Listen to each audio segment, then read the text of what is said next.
Welcome to देश दुनिया history and current affairs. रविवार को जम्मू एंड कश्मीर के इंडियन एयरफोर्स बेस एरिया के पास एक अटैक हुआ है। भारत में इस तरह का अटैक पहली बार हुआ है जो अननेम्ड एयर व्हीकल द्वारा हुआ है, या हम यूँ कह सकते हैं कि यह अटैक एक ड्रोन के द्वारा किया गया है। संडे मिडनाइट में दो अननेम्ड एयर व्हीकल्स द्वारा एक्सप्लोजिव को MI-17 हैंगर के पास ड्रॉप किया गया। हैंगर वह जगह है जहां पर एयरक्राफ्ट्स को रखा जाता है, या यूँ कहें कि यह एयरक्राफ्ट और प्लेन का पार्किंग एरिया होता है। यह हैंगर इंडियन एयरफोर्स बेस के बिल्कुल पास में है जहां पर यह अटैक हुआ है। धमाका इतना तेज था कि कंक्रीट से बनी छत में होल हो गया है जो साफ दिखाई दे रहा है। जम्मू एंड कश्मीर पुलिस और नेशनल इन्वेस्टिगेशन एजेंसी NIA की टीम पूरी तरह से अटैक की जांच करने में लग चुकी है। ये अभी तक क्लियर नहीं हुआ है कि ये ड्रोन कैसे आया, बॉर्डर के बाहर पाकिस्तान से आया या पास की ही किसी बिल्डिंग से ऑपरेट किया गया है। इंडियन एयरफोर्स के ऑफिशियल ट्विटर हैंडल से ट्वीट किया और कहा कि यह अटैक लो इंटेंसिटी एक्सप्लोजन द्वारा किया गया है।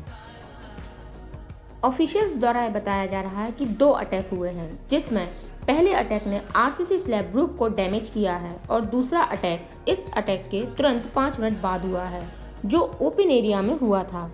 पिछले कुछ सालों में मिलिट्री एयरफील्ड पर हुआ यह दूसरा अटैक है। जनवरी 2016 में इस तरह का टेरर अटैक पठानकोट एयरबेस पर हुआ था जिसमें 5 जवान शहीद हुए थे।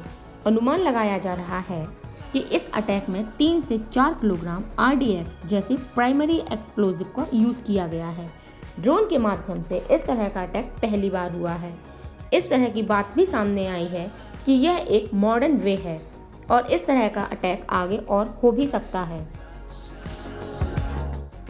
यहाँ यह जानना ज़रूरी है कि क्या भारत में इस तरह का ड्रोन पहली बार आया है या मिलिट्री को इस तरह के ड्रोन्स के बारे में पता था।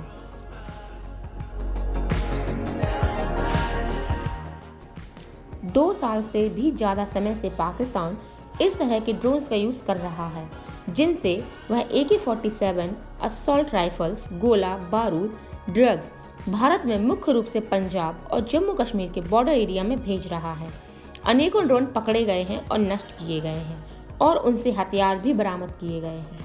इंडियन एयरफोर्स का कहना है कि रेडार कुछ मिलिट्री ड्रोन्स को तो डिटेक्ट कर सकता है, लेकिन स्मॉल क्वाड्रोकॉप्टर्स को नहीं पकड़ सकता।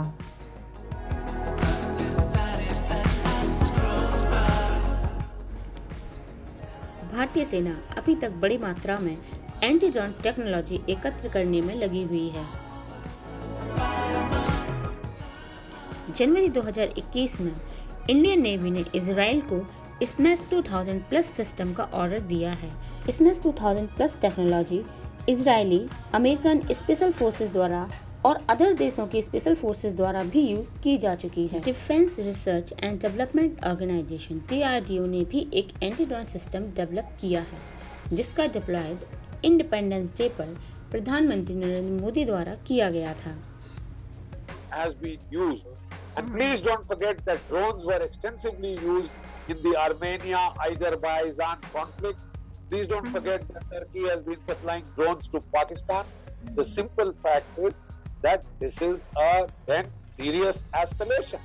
As of now, we are awaiting the outcome of the investigation that are being done, and we are waiting for an authoritative statement to come from the Air Force, the government, as to what is an airbase. They will not climb the roof to put an explosive. We'll just put it on the wall, because the moment he gets onto the roof, he's silhouetted, he's likely to be targeted, he's likely to be seen and detected and neutralized. So the fact that it has इस video को like करें, ज़्यादा से ज़्यादा share करें और इस channel को सब्सक्राइब करें।